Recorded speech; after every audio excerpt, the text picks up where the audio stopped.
Our first subtitle for today is the election of 1852. So, for the last several years, by this point, the Democrats had developed an easy recipe to win elections.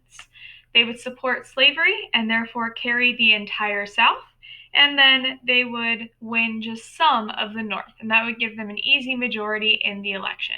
So, that's what they kind of start doing and try to repeat this pattern every election. So the candidates in this election, then we have the Democrat Franklin Pierce. He is unusually from New Hampshire. New Hampshire is, of course, very far north, so you probably would expect him to be anti-slavery and to oppose a lot of the South. However, he is exactly the opposite. He is not an abolitionist. He is actually pro-slavery. He's an expansionist. He wants to extend even further, even wants to take over Cuba. And he is an ally of the pro-slavery South. He's a Jacksonian Democrat through and through. However, he is, in this case, the perfect compromise candidate. At least that's what they hope, because he is pro-slavery to win over the South, and he is from the North. So hopefully that will kind of get people to compromise on him and vote for him. Now, on the opposing side for the Whigs, Winfield Scott, the previous war hero from the Mexican-American War, he's from New Jersey. He is very ardently anti-slavery, very vocally anti-slavery, but he is also anti-immigrant. And this leaves him with very few friends. Anti-slavery is going to lose most of the South.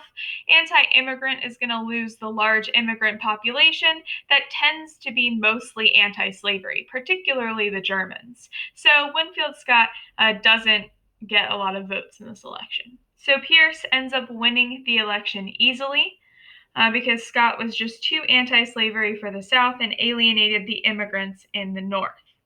Now, in this election, the Democrats actually win both the Congress and the presidency. So they are pretty much in control of the government during this time.